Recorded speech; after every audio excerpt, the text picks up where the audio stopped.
Good morning students. आज हम अपनी सीरीज़ एवरेस्ट कोचिंग इंस्टीट्यूट के माध्यम से क्लास 8 के बच्चों को हम क्रॉप प्रोडक्शन और मैनेजमेंट सिखाएंगे।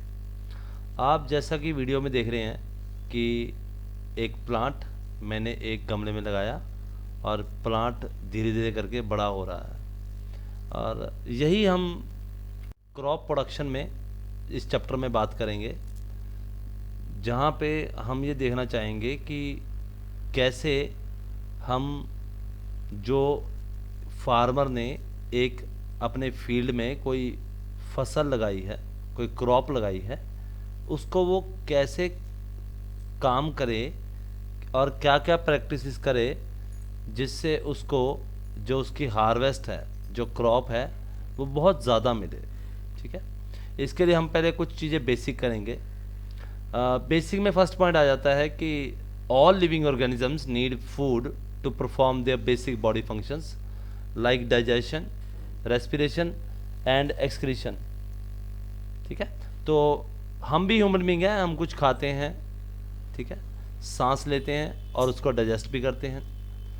और ह्यूमन बींग प्लांट से in the form of fruit और एनिमल से in the form of egg और मीट, दोनों से अपना खाना लेता है।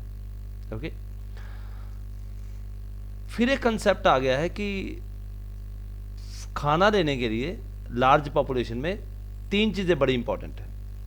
मतलब अगर कोई किसान अपने खेत के अंदर, फील्ड के अंदर कोई क्रॉप को लगाता है, तो वो लगाने से लेकर हमारे तक पहुंचने में क्या क्या आता है। तो सबसे पहले आता है कि प्रोडक्शन होगी।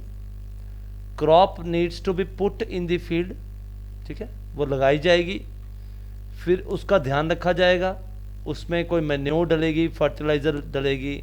आपने देखा होगा जब पैडी का सोइंग सीज़न होता है तो फार्मर्स एक बोरी अपने हाथ में डालकर पूरे खेत के अंदर वाइट वाइट पाउडर छिड़कते हैं, दैट इज़ फर्टिलाइज़र। ठीक है, और फिर डिस्ट्रीब्यूशन जैसे गवर्नमेंट ऑफ इंडिया के आपने देखा होगा स्टोर्स हैं, फूड कॉरपोरेशन ऑफ इंडिया, ठीक है, आजकल वीट की प्रोक्योरमेंट चल रही है, तो वो गन्नी बैग्स में डाल दी जाती है। ठीक है, फिर वो कंपनीज ले जाती हैं या एक स्टेट से दूसरी स्टेट में वो जाता है। तो वो कैसे होता है, ये सारा कुछ बड़ा इंपॉर्टेंट है। तो तीन स्टेप बड़े इंपॉर्टेंट है। एक, रेगुलर प्रोडक्शन, कि हर साल farmer will grow crop in his field. दूसरा, प्रॉपर केयर, मैनेजमेंट, किस मौसम में क्या लगाना है। ठीक है, जैसे हम बोलते हैं रेनी सीजन आ गया तो फार्मर विल पुट राइस। उसका लॉजिक ये है कि राइस को पानी ज़्यादा चाहिए होता है, और जब ड्राई सीजन की बात आती है तो हम वीट लगाते हैं क्योंकि वीट को पानी की ज़रूरत कम होती है। ठीक है, ऐसे कई स्टेट्स में जैसे मध्य प्रदेश में पल्सेस लगाई जाती हैं। ठीक है, राजस्थान में ग्राउंडनट लगाया जाता है क्योंकि उसको पानी की रिक्वायरमेंट कम है। ठीक है, वो किसी चलती नहर के साथ वाली थोड़ा सा मॉइस्चर के साथ भी मूंगफली, जिसको हम बोलते हैं ग्राउंडनट, वो चल पड़ती है। So season to season, area to area, climate to climate और अवेलेबिलिटी ऑफ वाटर या मॉइस्चर के हिसाब से जो क्रॉप है वो मैटर करती है।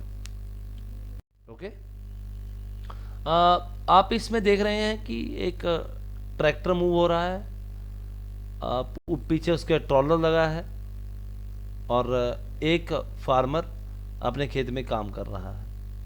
तो ये क्या शो करता है, ये शो करता है कि जो क्रॉप प्रोड्यूस करने के लिए जो एफर्ट है वो दोनों चीज़ें हैं। एक तो मैकेनिकल भी है और एक हैंड से भी है। तो जैसे हम देख रहे हैं कि लेबर की कॉस्ट बहुत ज़्यादा बढ़ गई है और अवेलेबिलिटी भी नहीं है। ठीक है, तो क्या हो रहा है कि मैकेनाइज्ड काम शुरू हो गया है। ठीक, आपने आजकल कहीं अपने आसपास देखा होगा कि एक बहुत बड़ी मशीन आती है, या रोड पे देखा होगा जिसको हम कंबाइन बोलते हैं। वो आप किसी के फील्ड में जाती है, 2 घंटे में 5 से 10 हेक्टेयर या एकड़ के लैंड को क्लीन करके वीट को प्रोड्यूस करके ट्रॉलर में डाल के दे देती है, और शाम को फार्मर उस ट्रॉली को लेकर ठीक है, लोकल मंडी में गवर्नमेंट को सेल ऑफ करके पैसे लेके आ जाता है। तो काफ़ी चीज़ें हैं, नहीं तो मुझे हाथ से कट करना पड़ेगा सिक्कल से, तो फिर मुझे उसको फिर क्लीन करना पड़ेगा, फिर उसके अलग से करना पड़ेगा, तो बड़ा कॉस्ट है। सो मैकेनिकल में कॉस्ट ज़्यादा है, ठीक है।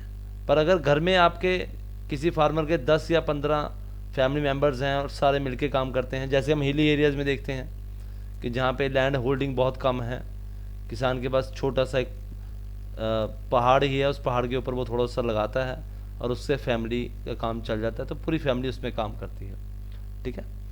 अब प्रोडक्शन ऑफ क्रॉप में हम बात करते हैं कि प्रोडक्शन ऑफ क्रॉप में कुछ एग्रीकल्चर इम्प्लीमेंट्स औजार यूज़ होते हैं, जिसको हम बात करते हैं खुरपी, या आप घर में भी यूज़ करते होंगे अपने किचन गार्डन के लिए।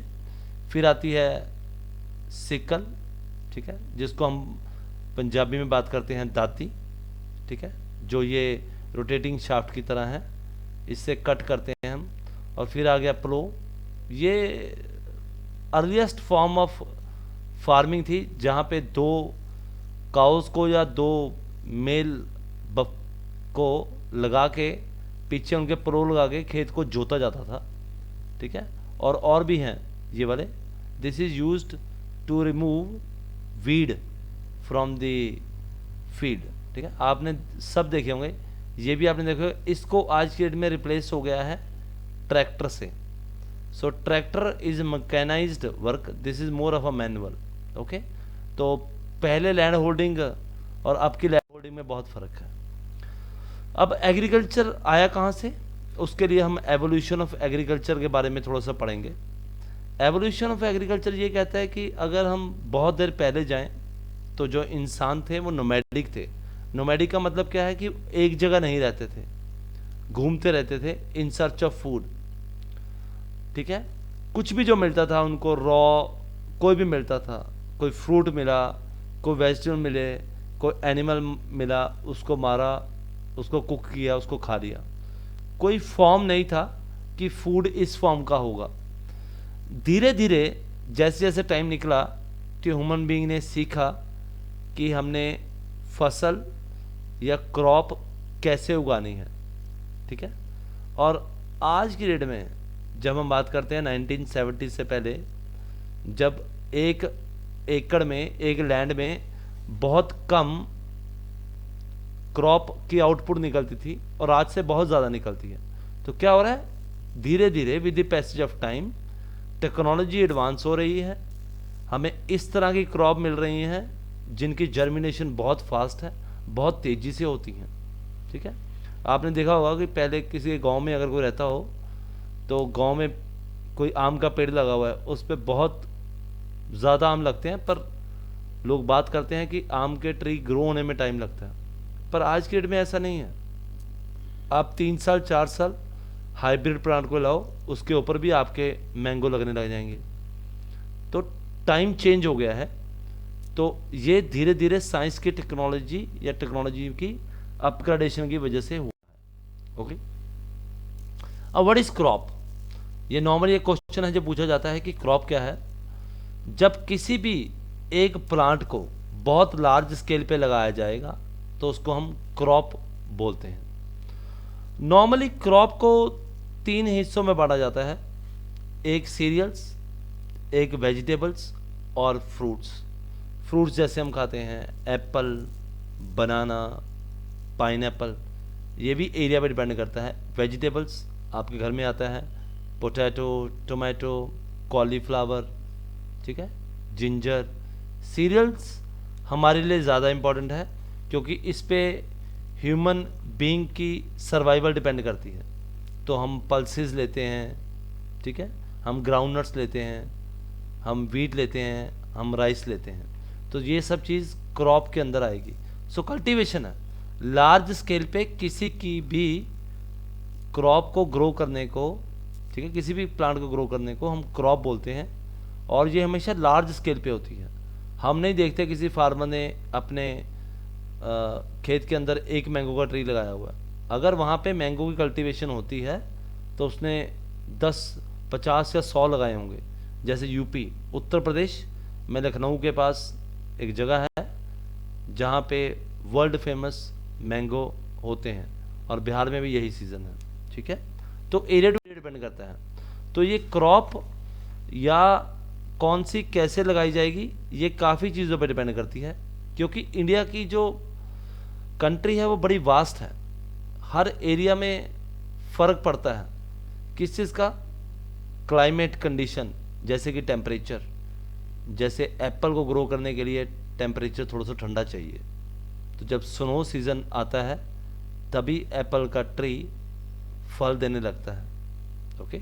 तो फूल है, फूल से फिर फ्रूट बनेगा। ह्यूमिडिटी, हुमस कितनी चाहिए, ओके। और रेनफॉल, बारिश कितनी होगी। तो क्रॉप लाइक राइस, जिसको बारिश की बहुत ज़रूरत है, ठीक है। और ये वेरी करेगी एक कंट्री से दूसरी कंट्री में। तो मैंने आपको जो बताया उसको हमने पाई चार्ट की फॉर्म में आपके सामने दिखा दिया है, कि जहाँ पे सीरियल्स, वेजिटेबल्स और फ्रूट्स, सीरियल्स में मैंने राइस और व्हीट की एग्जांपल दिया आपको, और वेजिटेबल्स में पोटैटो और पीज की, और एप्पल की और मैंगो की फ्रूट्स के अंदर, ओके। तो क्लाइमेट कंडीशन में 3 चीज़ें हमने कवर कर ली, टेम्परेचर, ह्यूमिडिटी और रेनफॉल। एक बहुत इम्पॉर्टेंट पॉइंट है जो हम नॉर्मली भूल जाते हैं। 2 टाइप्स ऑफ क्रॉप्स लगाए जाते हैं, एक होता है खारिफ और एक होता है रबी। खारिफ क्रॉप वो होगा जो बारिश में लगाया जाएगा, ध्यान रखना आप इसको। तो बारिश में क्या लगाया जाएगा? राइस, ओके, याद रखना इसको। Rice is grown as a kharif crop, और सोयाबीन, ठीक है, आप घर में भी खाते हैं, या सोयाबीन का ऑयल भी आता है एक्सट्रैक्ट करके, ठीक है। मेज़, मक्की, ग्राउंडनट, मूंगफली। सो हम इसमें 4 एग्जांपल्स लेते हैं। एक तो राइस आपकी होगी, एक आपकी ग्राउंडनट होगी, एक मेज़ और एक सोयाबीन। फिर राबी में वो आता है जो खारिफ में नहीं आएगा। तो राइस अगर उधर आ गया तो राबी के अंदर वीट आ जाएगा और मस्टर्ड आ जाएगा। मस्टर्ड में हम बात करते हैं कि लोग कनक के साथ मस्टर्ड भी उगा देते हैं, जिसको हम बोलते हैं सरसों। तो वहाँ से येलो येलो फ्लावर से वो बाद में सीड्स बनते हैं, उनको क्रश करके हम सरसों का ऑयल लेके आते हैं। सो रबी, ओके। सो 2 तरह के क्रॉप्स हमने डिस्कस किए। इस सीरीज़ में हमारे पास आपके लिए इतना ही था। आप नेक्स्ट हमारे सीरीज़ वीडियो देखते रहिए, लाइक करते रहिए, शेयर करते रहिए। नॉलेज जितनी शेयर करेंगे उतनी ज़्यादा बढ़ेगी। Wish you happy learning.